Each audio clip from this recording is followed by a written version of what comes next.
Ici Radio Taïwan International. C'est François-Xavier Boulet pour vous présenter l'émission Taïwan en ébullition.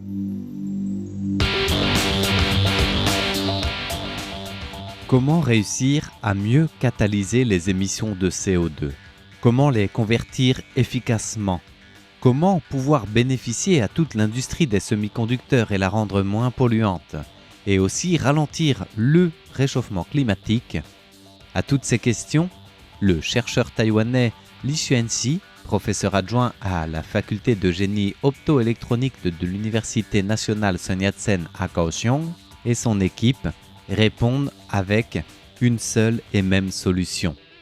Leurs recherches ont mis à jour un nouveau photocatalyseur en quelque sorte, qui se base sur les connaissances déjà acquises pour les améliorer en s'appuyant sur ce qu'on appelle le nitrure de carbone graphitique, qui est reconnu aujourd'hui comme le photocatalyseur à semi-conducteurs le plus prometteur.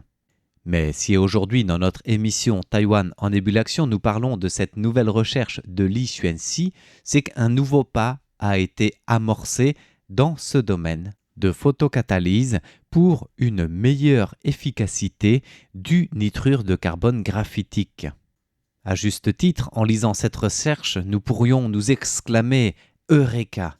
car en effet, les avancées découvertes ont vu les résultats de cette recherche publiée dans une revue spécialisée internationale, Applied Catalysis B Environmental, pour justement des découvertes qui sont saluées dans l'éventail d'applications possibles et de solutions envisageables, tant dans le domaine des semi-conducteurs que dans l'efficacité de la conversion du CO2 ou encore dans le ralentissement du réchauffement climatique. Le système des semi-conducteurs photocatalytiques pour la conversion du CO2 en carburant hydrocarbures comme le CH4 sont d'un grand intérêt. Ils ne sont pas nouveaux d'ailleurs. C'est une solution efficace pour la crise énergétique prévisible et encore pour les problèmes environnementaux qui deviennent de plus en plus accrus, voire accentués chaque année avec les émissions massives de CO2 dans l'atmosphère. Et en tant que photocatalyseur des semi-conducteurs, le nitrure de carbone graphitique, que nous mentionnions à l'instant dans l'introduction de l'émission, présente un grand intérêt dans le domaine des matériaux pour ses vertus telles que la non-toxicité, la facilité de préparation, la bande interdite modérée, sa forte capacité redox, ou encore son abondance ou bien sa bonne stabilité physico-chimique. La conversion de CO2 photocatalytique par ces matériaux semi-conducteurs a été initiée depuis longtemps maintenant. Cela nous fait remonter aux recherches monumentales de Hallman en 1978 ou de Inoue et al. L'année d'après. Mais depuis ces deux grandes œuvres, de nouveaux matériaux, organiques ou inorganiques, des semi-conducteurs ont vu le jour. On parle alors des oxydes métalliques, des chalcogéniques métalliques, des nitrides métalliques, des polymères de combinaison, etc. Bref, autant de nouveaux matériaux qui ont démontré aussi leur applicabilité dans cette approche photocatalytique pour la conversion du CO2. Et parmi ces matériaux, c'est donc le nitrure de carbone graphitique qui fait choix numéro 1 aujourd'hui, qui est considéré comme un photocatalyseur prometteur de type N pour la conversion de CO2 depuis la démonstration réussie de Wang et al. Pour l'évolution de l'hydrogène sous la lumière visible. C'était il y a un petit peu plus de 10 ans, sans parler des avantages matériaux que représente ce nouveau matériau lui-même. Il est stable, il est non toxique, nous le disions à l'instant. Il est aussi facile d'accès puisqu'on le trouve en grand nombre. Il présente aussi un grand potentiel comme matériau photocatalytique efficace pour convertir le CO2. Et c'est bien là le terme efficace sur lequel nous insistons qui est nouveau. Enfin, cette conversion, elle est possible, mais à un rendement très intéressant. Et c'est là quelque chose de nouveau, car jusqu'à maintenant, justement au contraire, nous voyions ce matériau, le nitrure de carbone graphitique, comme médiocre en termes de rendement quantique. Cela étant dû, entre autres, au taux de recombinaison élevé des porteurs de charge photogénérés. Alors pour le dire clairement, le nitrure de carbone graphitique était porteur d'espoir, mais plutôt décevant.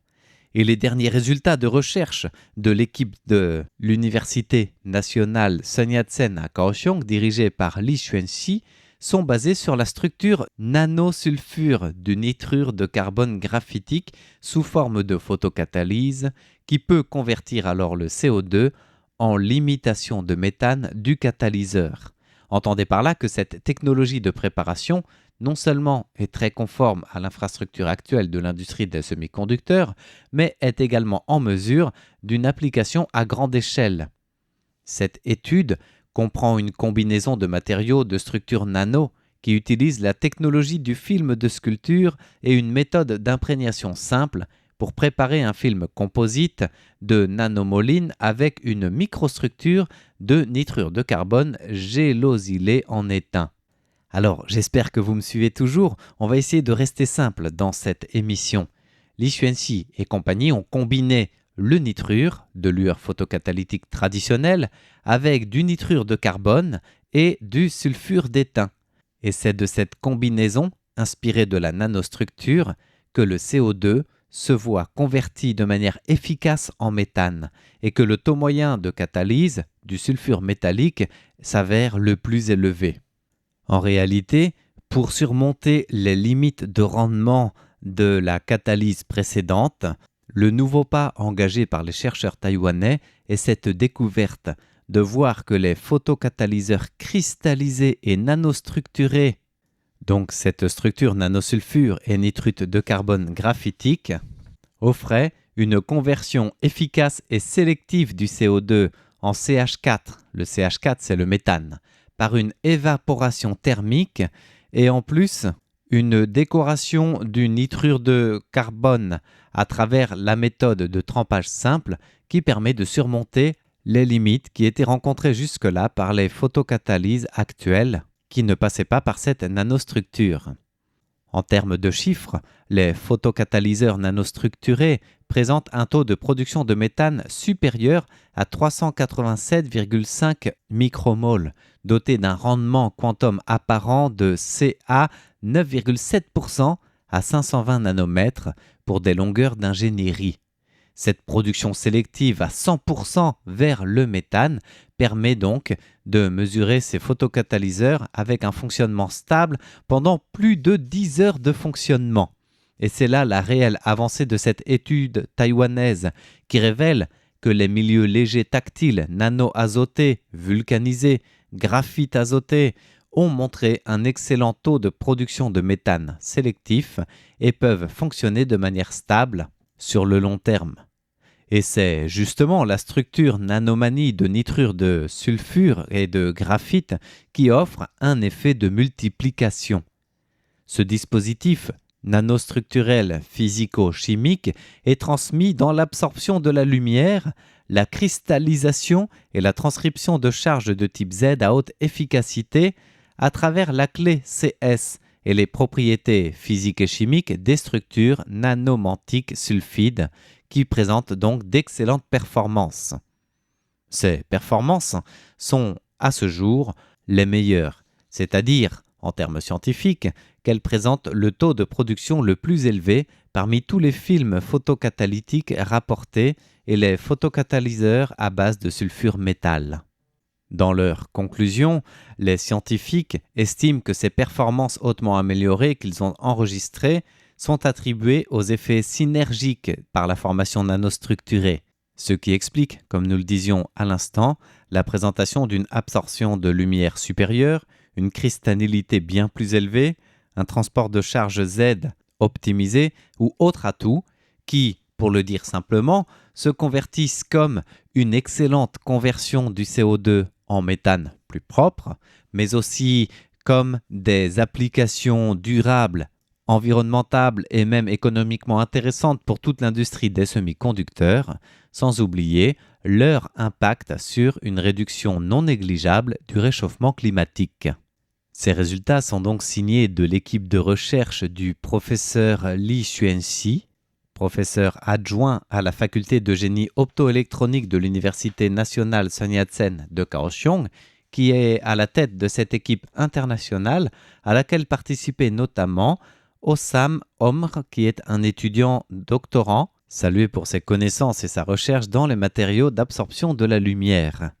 Voilà donc pour cette étude des applications de conversion d'énergie légère, et en particulier le système des médias et des matériaux de structure nano, pour tenter de développer de riches réserves non toxiques élevées en conversion du CO2 en méthane et en absorption de lumière pour diverses applications ultérieures. Bien voilà pour les résultats de cette découverte de conversion du CO2 propre par une équipe taïwanaise porteuse de grands espoirs pour demain. C'était Taïwan en ébullition, présenté par François-Xavier Boulet pour Radio Taïwan International.